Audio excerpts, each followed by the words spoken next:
What's going on, everybody, and welcome to another fantastic episode from 69 Baja Outdoors. My name is George, and welcome to the channel. In our last episode, we removed the shock towers from this beam, and I think at this point, before I remove the bearings, I do have to pull these out and measure them before we order them to make sure that we get the right bearings. Before I do that, I need to flip this over and set it up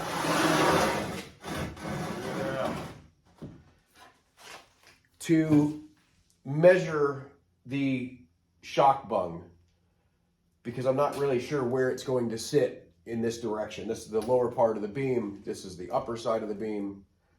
So give me a minute and we'll explain it.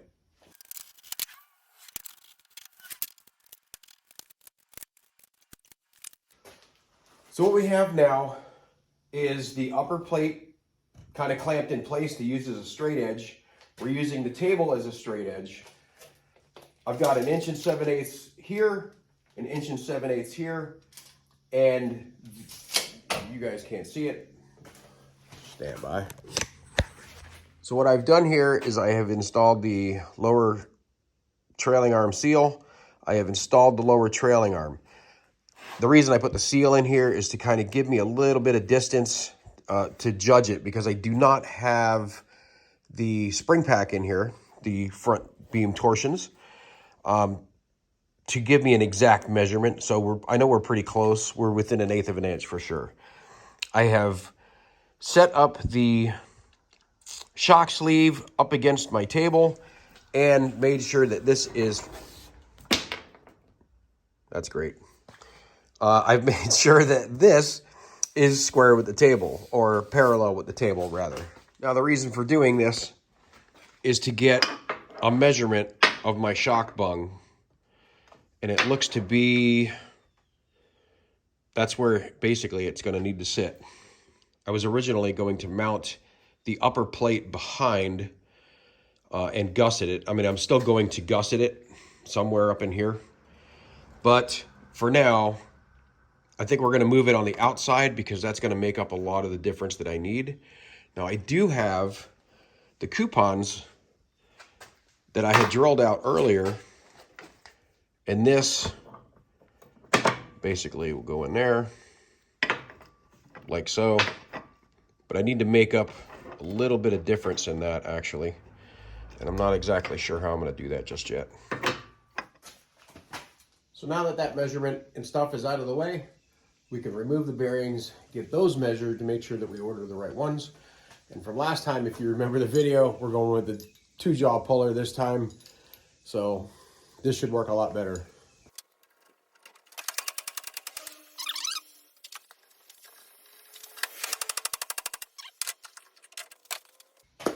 So now that the bearings are out, we'll get these measured, get the parts ordered. So hopefully we have them next week, maybe 2 weeks. I'm going to show you just how effective this new wire wheel is.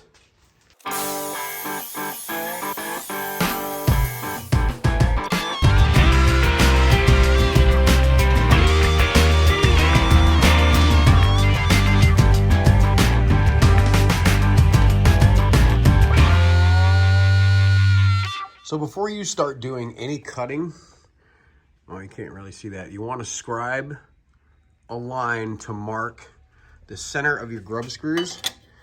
Use a small piece of angle. This is an old piece of bed frame. Make sure it fits in there so you have play, so it's not holding it up. Run it on center and then scribe your line, because when we cut this off, that's not going to be there anymore. So we're cutting the centers off and adding adjusters. So just for the ease of an explanation of what we have going on, this dotted line represents the center of the new beam. These lines represent the centers of the adjusters, or where they need to be. They are 6 inches apart. And my cut mark here, they are 8 inches wide overall. The adjusters are like 1 inch and 15/16. Obviously, this is not the scale, but it gives you a rough guess of what we have going on. So what I need to do, because we're widening the beam from center, I need to deduct 3 inches off of each side, and that gives me 3 inches and 5 inches. And that leaves 2 inches in the center. So what we're cutting out of here is 2 inches off the beam, an inch off of each side. Then I need to weld in a 4-inch piece in between the two adjusters, and then the beam will get, once we cut it at the 2-inch mark, we'll widen it, slide this section in, and that will make the beam 6 inches wider overall. And I really hope that makes sense. Because it took me a little while to kind of calculate that in my head. I can visualize it, and I'm hoping that I've made it a little easier for you guys to understand what we got going on and how to measure it. So this is what's left of the rotted out beam. I mean, obviously it's got some rot, but that's where I'm getting my 4 inches from off of each tube. So on this rusty beam that I'm going to pull my 4 inches, it is pretty bad. But once it's sandblasted, I don't think I'm going to pull it off the bottom. Definitely going to have to pull probably 4 inches from this side, 4 inches from this side. One of the things I wanted to mention, we are going to steal some parts off this beam as well. And one of those things that we need to get is the indent for the steering box. And how we remove this is by taking a 3/16 drill bit and drilling down inside the hole just enough so you touch the beam. And then we're going to take a round punch and give it a good whack, and it should come right off. I wish I could hold the camera and do this at the same time, but that's not going to happen. So I stand corrected, because the little divots on this thing had absolutely nothing to do with it being welded to the beam. So, but I did get it off of there. You could see where it was welded. And I totally hadn't been doing this in a long time, but I believe, if I remember correctly, I used a chisel to get the last one off when I originally did Mud Cricket's beam. But anyway, we have this piece, and we're going to tack it in place on the new beam 3 inches off center from where the other one was.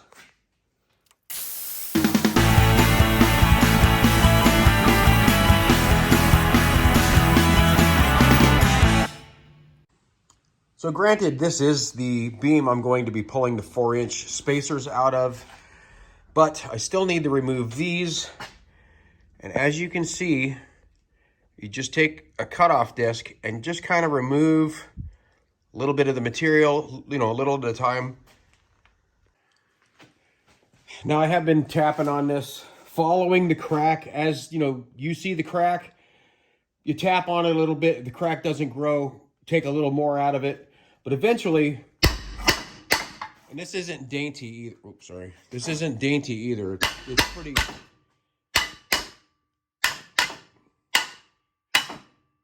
So we're off on the top, and it comes off.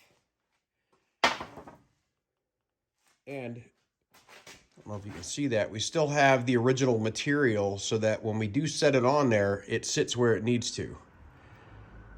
I did not take a whole lot off of this, if I decide to use this or not. But in this case, I need to get it off because I need this area for the gussets. One off the top, one off the bottom. So that's it in a nutshell.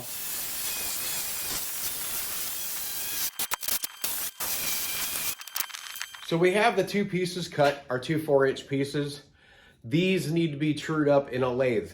Now, I don't have a lathe big enough to run these, so we're going to take Mud Cricket for a trip. It's a beautiful day out, and I figured I'd go get some smiles per gallon while I'm going to use the lathe. So one of the best advantages of having an awesome boss is I have full reign of the lathes and the mill when I asked for permission, and he gave me the green light, so here we are. Let's get to it.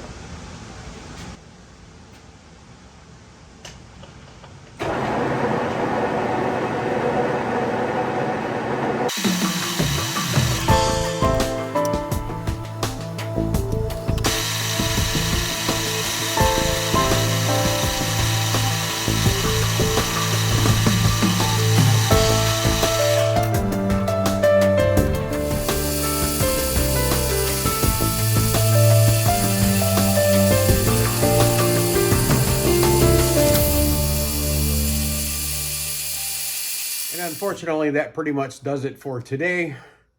We did get our parts machined, so next week we'll be ready to weld all that stuff together. I didn't get as much done today as I had hoped, but you know, running to the shop, coming all the way back, and of course the boss man wanted to talk shop for a little bit, so that kind of held me up a lot. But at any rate, I greatly appreciate each and every one of you. Thank you so much for watching. Be good to one another, and we'll catch you all on the flip side.